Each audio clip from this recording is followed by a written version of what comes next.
Morning to all. चलिए देखते हैं 1 और 2 नवंबर के करंट अफेयर्स।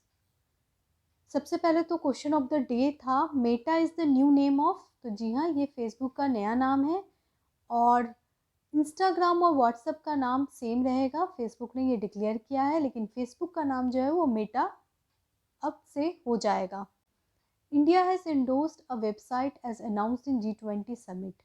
इंडिया ने एक वेबसाइट बनाया है, ये अनाउंस हुआ है G20 समिट, जो कि अभी रोम यानी कि इटली में हो रहा है। तो इसमें एक इम्पॉर्टेंट वेबसाइट इंडिया ने बनाया है। तो उस वेबसाइट का क्या नाम है? तो उसका नाम है, जल्दी से बताएं, उसका नाम है climateequitymonitor.in। देखते हैं ये क्या है।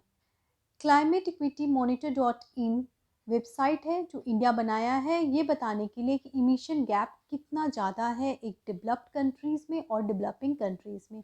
क्योंकि इंडिया को फोर्स किया जा रहा है कि वो इमिशन गैप टाइमिंग बताए कि कब वो कार्बन इमिशन को नेट ज़ीरो कर पाएगा। तो इंडिया बोल रहा है कि it is impossible to target right now, और इंडिया जो है वो रिस्पॉन्सिबल नहीं है हिस्टोरिकल पॉल्यूशन के लिए, इसलिए इंडिया इस पे हाईलाइट कर रहा है और एक वेबसाइट बनाया है। इस वेबसाइट में ये बताया जा रहा है कि इंडिया अभी थर्ड लार्जेस्ट इमीटर है कार्बन इमिशन का, लेकिन अगर हम हिस्टोरिकल बैकग्राउंड को देखें तो इंडिया की पोजीशन 6 पे आ जाएगी, और इंडिया जो है अभी जो पॉल्यूशन लेवल है उसके लिए पूरी तरह से रिस्पॉन्सिबल नहीं है। ठीक है, इसके लिए डेवलप कंट्रीज है क्योंकि उनकी डेवलपमेंट हो चुकी है। तो इंडिया को भी इतनी अपॉर्चुनिटी मिलनी चाहिए कि वो भी डेवलप्ड कंट्रीज की तरह ग्रो कर पाए। और इंडिया क्लाइमेट जस्टिस के बारे में बार बार डिमांड कर रहा है, जिसका आपको कंप्लीट वीडियो में बनाई हुई हूँ सेपरेट, वो मिल जाएगा। ठीक है, COP26 समिट जो है वो होने वाला है। इनफैक्ट आज से स्टार्ट भी हो रहा है, 1 नवंबर से 12 नवंबर तक। क्वेश्चन नंबर 2 पे आते हैं। 1 November is the foundation day of which state? 1 November foundation day किस स्टेट का है? तो वो फाउंडेशन डे कर्नाटका का भी है, केरला का भी है और हरियाणा का भी है। देखिए बहुत इंपॉर्टेंट है ये न्यूज़। 1 नवंबर 1956 को कर्नाटका बनाया गया था by the act state reorganisation act 1956। इसके अंतर्गत कर्नाटका बनाया गया था। कर्नाटका को इससे पहले मैसूर कहा जाता था। साथ में केरला का भी फॉर्मेशन होता है। केरला भी 1 नवंबर 1956 को बनता है as a separate state. Haryana की बात करें तो हरियाणा बनता है 1 नवंबर 1966, यानी 10 साल बाद। 1956 में कर्नाटका बना था, उसके 10 साल बाद हरियाणा बनता है और हरियाणा पंजाब से सेपरेट होता है। साथ में छत्तीसगढ़ भी बनता है, वो बनता है, छत्तीसगढ़ बनता है 2000 में। ठीक है, तो 2000 में छत्तीसगढ़ की फॉर्मेशन होती है और इसका कैपिटल है रायपुर। छत्तीसगढ़ का नाम छत्तीसगढ़ क्यों पड़ा? क्योंकि इसमें 36 गढ़ है, इसलिए इसका नाम छत्तीसगढ़ पड़ा। ये मध्य प्रदेश से अलग हुआ था 2000 में। क्वेश्चन नंबर 3 पे आते हैं। Changing wealth of nation 2021 has released by. एक बहुत ही इंपॉर्टेंट रिपोर्ट आई है, चेंजिंग वेल्थ ऑफ नेशन 2021। ये रिपोर्ट रिलीज की गई है वर्ल्ड बैंक के द्वारा। ये रिपोर्ट इंपॉर्टेंट है क्योंकि इस रिपोर्ट में बताया गया है wealth has increase from 1995 to 2018। ठीक है, वेल्थ तो बढ़ा है 1995 से लेके 2018 तक, लेकिन इनइक्वालिटी भी बढ़ी है। ठीक है, इक्वालिटी गैप बढ़ा है, यानी जो रिचर है वो बहुत ज़्यादा रिच हो रहे हैं और जो पुअरर है वो पुअर और ज़्यादा पुअर हो रहे हैं। तो ये जो है फ्यूचर प्रोस्पेरिटी के लिए क्या है, डेंजरस है। इकोनॉमिक ग्रोथ में सस्टेनेबल होना बहुत ज़रूरी है और नेचुरल कैपिटल को भी मेंटेन करना आवश्यक है, इस पूरे रिपोर्ट में बताया गया। ठीक है, it is possible only if human and natural capital R part of the same equation. Question number 4 पे आते हैं। सरदार पटेल लीडरशिप सेंटर बनाया गया है, आपको बताना है कहाँ। ये सेंटर बनाया गया है मसूरी में। मसूरी में है लपसना, जो कि बहुत फेमस है, LBSNAA, जहाँ ड्रीम होता है किसी भी स्टूडेंट का, एस्पिरेंट का जाना। लपसना एक ट्रेनिंग सेंटर है, लाल बहादुर ट्रेनिंग सेंटर मसूरी में, जहाँ पे IAS IPS IFS की ट्रेनिंग दी जाती है। राष्ट्रीय एकता दिवस यानी 31 अक्टूबर को वहाँ के डायरेक्टर के श्रीनिवास ने अनाउंस किया है एक सेंटर बनाने का, जिसका नाम है सरदार पटेल लीडरशिप सेंटर। क्योंकि ये जो IAS IPS ऑफिसर्स होते हैं वो लीडरशिप क्वालिटी फॉलो कर लेते हैं और लीडर बनते हैं, इसलिए ये सेंटर इस्टेब्लिश किया गया है और सरदार वल्लभ भाई पटेल जाने जाते हैं लीडरशिप के लिए। आज की वीडियो में टोटल 15 क्वेश्चन होंगे क्योंकि कल मैं वीडियो नहीं लाई थी। क्वेश्चन नंबर 5 देख लेते हैं। Green ahead market has released by, green day ahead market बनाया जा रहा है ministry of new and renewable energy के द्वारा, और ये बहुत ही इंपॉर्टेंट है। RK सिंह जो कि मिनिस्ट्री ऑफ पावर हैं, उन्होंने ये रिलीज़ किया है। ग्रीन डे अहेड मार्केट ये क्या है? ये एक मार्केट फॉर्म है जिसमें ग्रीन एनर्जी पे काम किया जाएगा और जो भी इंडस्ट्री ग्रीन एनर्जी प्रोजेक्ट पे फोकस है उनको सपोर्ट किया जाएगा, ठीक है। और वो रिन्यूएबल एनर्जी कैपेसिटी इंट्रोड्यूस कर सकते हैं अपने कंपनी में, अपने इंडस्ट्रीज़ में, और वो रिन्यूएबल एनर्जी पे काम कर सकते हैं, उससे रिलेटेड प्रोजेक्ट कर सकते हैं और गवर्नमेंट उनको सपोर्ट करेगी। और वो सेल भी कर सकते हैं डिस्कॉम्स को, यानी डिस्कॉम क्या होते हैं? डिस्ट्रीब्यूटेड कंपनी, जो पावर जनरेशन होने के बाद पावर डिस्ट्रीब्यूट भी तो होता है, तो उसको डिस्कॉम कहते हैं, जो भी कम इंडस्ट्रीज पावर को डिस्ट्रीब्यूट करते हैं। ये जो ग्रीन डे अहेड मार्केट है, इसके अंतर्गत फ्री ISTS दिया जाएगा 15 दिन के लिए। फ्री ISTS मतलब इंटर स्टेट टैरिफ, यानी जो इंटर स्टेट टैरिफ लगता है वो नहीं लगेगा अगर आप रिन्यूएबल एनर्जी पावर प्रोड्यूसर हैं। तो ये बहुत ही इंपॉर्टेंट स्टेप है गो ग्रीन की तरफ। क्वेश्चन नंबर 6 पे आते हैं। अगर वीडियो में कोई डाउट हो या कुछ पॉइंट समझ में नहीं आए तो आप ज़रूर पूछें। Which actor of Bihar has own 3 national award? क्योंकि BPSC का एग्ज़ाम पास आ रहा है तो ये भी क्वेश्चन इंपॉर्टेंट हो जाता है। कौन से एक्टर हैं बिहार के जिन्होंने 3 नेशनल अवार्ड जीता है? जी हाँ, वो है मनोज बाजपेयी।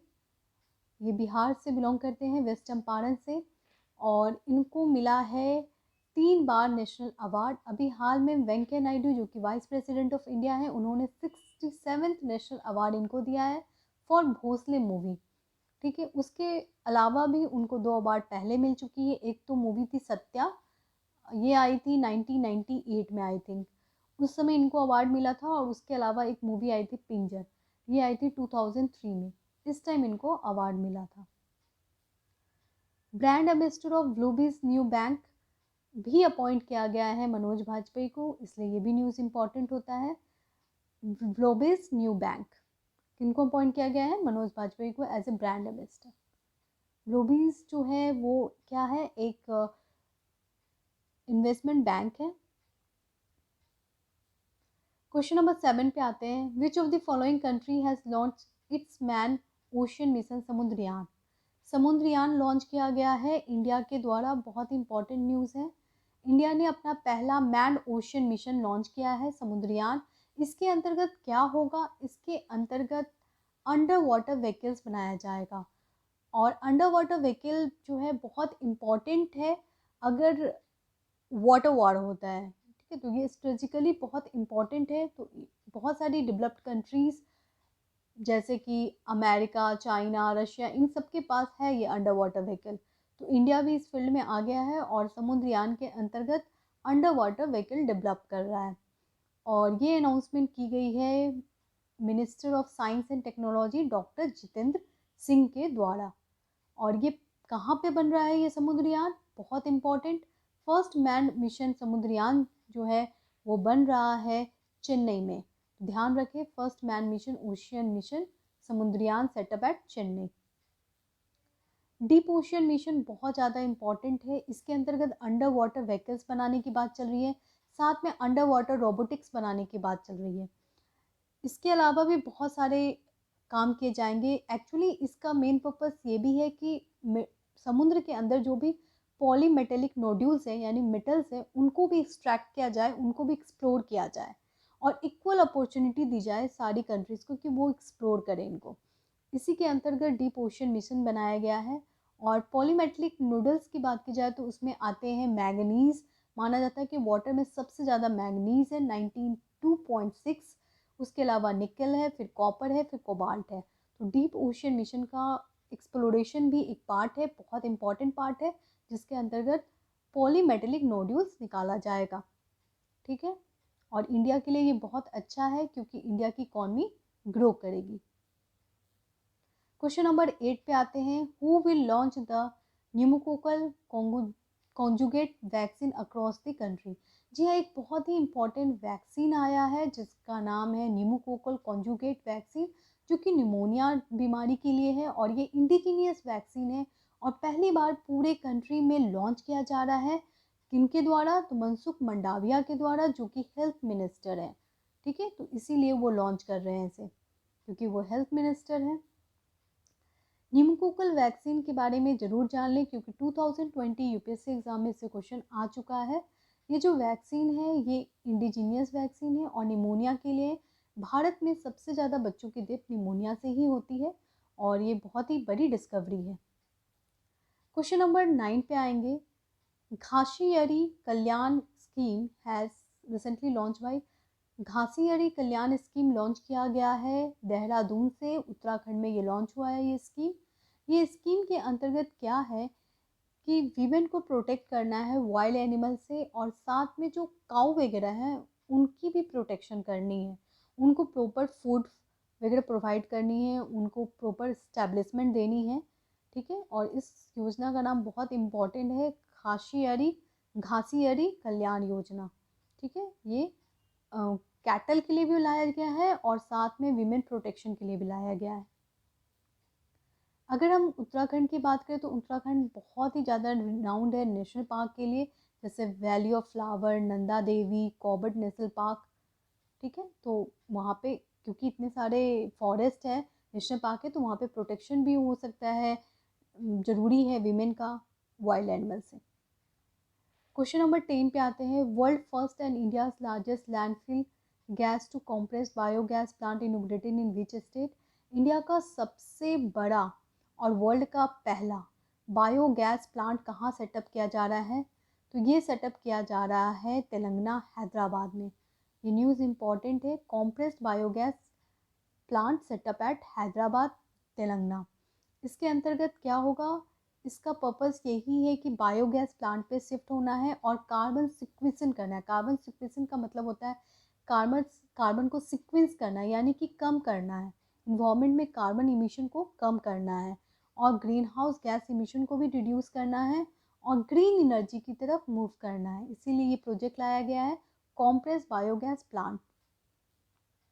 क्वेश्चन नंबर 11 पे आते हैं, which state announce to provide free residential plan to families under Mukhyamantri Awasiya भू अधिकार योजना। बहुत ही इंपॉर्टेंट स्कीम, मुख्यमंत्री आवासीय भू अधिकार योजना लाया जा रहा है मध्य प्रदेश में। इसके अंतर्गत फ्री रेसिडेंशियल प्लॉट दिया जाएगा, फ्री में रेसिडेंशियल प्लॉट दिया जाएगा, विमेन के नाम पे आएगा ये प्लॉट अलॉटमेंट, और इसलिए किया जा रहा है ताकि जो भी वहाँ के लोग हैं उनको भूमि मिल पाए, उनको लैंड इक्वेशन में हेल्प मिले। क्वेश्चन नंबर 12 पे आते हैं, India biggest aromatic garden of 140 species has been developed in which state. India का सबसे बड़ा एरोमेटिक गार्डन जिसमें 140 स्पीसीज होंगे, वो कहाँ पे इस्टेब्लिश किया जा रहा है? जी हाँ, उत्तराखंड में। उत्तराखंड की बात की जाए तो वहाँ पे बहुत सारे गार्डन और पार्क बने हैं, तो थोड़ा रिवाइज कर लेते हैं। देखिए, ये जो एरोमेटिक गार्डन है वो जो बनाया जा रहा है, इसमें तुलसी वाटिका होंगे, साथ में एरोमेटिक फ्लावर्स होंगे, एरोमेटिक लीव्स होंगे, ताकि बहुत ही इकोनॉमिकली और इन्वायरमेंट फ्रेंडली हो। ठीक है, उसके अलावा अगर हम लोग देखें उत्तराखंड में तो पहला पॉलिनेटर पार्क भी इस्टेब्लिश हुआ था, कहाँ पे? हल्द्वानी आ सकता है, हल्द्वानी में हुआ है इस्टेब्लिश पॉलिनेटर पार्क, जो कि उत्तराखंड में है।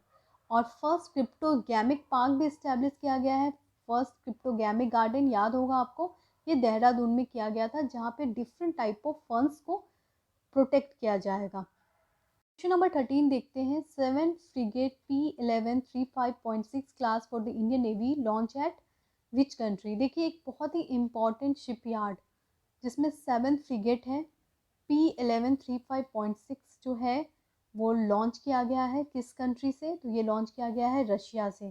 जी हाँ, रशिया में इंडियन शिपयार्ड लॉन्च किया गया है, इसलिए ये न्यूज़ इम्पॉर्टेंट है। इसमें 7 फ्रिगेट होंगे। ये जो फ्रिगेट है वो बहुत इम्पॉर्टेंट है और इस शिप का पार्टिकुलर नाम है, इस नाम को याद रखिएगा, इसका नाम है तुशील, जिसका मतलब होता है प्रोटेक्टर इन संस्कृत। ये जो शिपयार्ड है ये बहुत ज़्यादा इम्पॉर्टेंट है क्योंकि ये बहुत सारे वेपन को कैरी करेगा, जैसे कि surface to surface missile, BrahMos cruise missile जो कि सबसे बड़ा क्रूज मिसाइल है, सबसे डेंजरस मिसाइल है इंडिया का, वो भी ये कैरी करेगा। साथ में सोनार सिस्टम कैरी करेगा, सरफेस सर्वेलेंस रडार कैरी करेगा। कम्युनिकेशन के लिए बहुत इंपॉर्टेंट है, यानी कि इंडिया के स्ट्रेटजिक पॉइंट से ये शिपयार्ड बहुत इंपॉर्टेंट है। इसमें गन मोन्स होंगे, सरफेस टू एयर मिसाइल्स होंगे, इवन रशियन मिसाइल्स भी इसमें होंगे, ठीक है। और ये इंडिया के लिए बहुत ही इम्पॉर्टेंट अचीवमेंट है। इसमें स्टिल्थ टेक्नोलॉजी का इस्तेमाल किया जाएगा। स्टिल्थ टेक्नोलॉजी क्या होती है? Silent technology. इसमें जो रडार होगा वो लो होगा और साथ में वॉइस जो वाटर वॉइस होती है उसको कैंसिल भी कर सकता है, तो ज़्यादा वाटर नॉइस नहीं आएगी इसमें, ठीक है। और ये बहुत ही इंपॉर्टेंट अचीवमेंट है इंडिया का, ध्यान रखें। तुशील। क्वेश्चन नंबर 14 पे आते हैं। Which of the following has launch the world first ever FIFA football for school programme. तो जी हाँ, इंडिया में फ़ुटबॉल के लिए बहुत ज़्यादा प्रोग्राम्स तो नहीं है, लेकिन ये पहला फीफा फुटबॉल प्रोग्राम स्टार्ट किया जा रहा है कलिंगा इंस्टीट्यूट ऑफ भुवनेश्वर के द्वारा, तो ध्यान रखें। क्वेश्चन नंबर 15 पे आते हैं। World cities day has celebrated on. World cities day कब सेलिब्रेट किया जा रहा है? तो ये किया गया था 31 अक्टूबर को। देखिए बहुत इंपॉर्टेंट है, 31 अक्टूबर का था वर्ल्ड सिटीज़ डे। ये इम्पॉर्टेंट है क्योंकि ये जो डे है वो मतलब होस्ट किया गया है इजिप्ट से, ठीक है। इजिप्ट ने इस डे को होस्ट किया है। वर्ल्ड सिटीज़ डे का मतलब है कि सिटीज़ को प्रमोट करना है, बेटर सिटी बेटर लाइफ। और इस बार का थीम क्या है वो आ सकता है, तो थीम देख लेते हैं। Adopting cities for climate resilience. अभी तक के जो भी इंपॉर्टेंट करेंट अफेयर्स है वो इस वीडियो में कवर किया गया है। चलिए क्वेश्चन ऑफ द डे देखते हैं। G20 summit held at Rome Italy, who is sherpa from India. तो अभी हाल में G20 समिट हुआ है इटली में, आपको बताना है इंडिया के सरपा कौन है इस मीट में। वीडियो अच्छा लगे तो प्लीज़ लाइक कर दें, शेयर कर दें और चैनल को सब्सक्राइब कर लें ताकि आपको डेली वीडियो का नोटिफिकेशन आता रहे और बेल भी प्रेस कर लें। Thank you.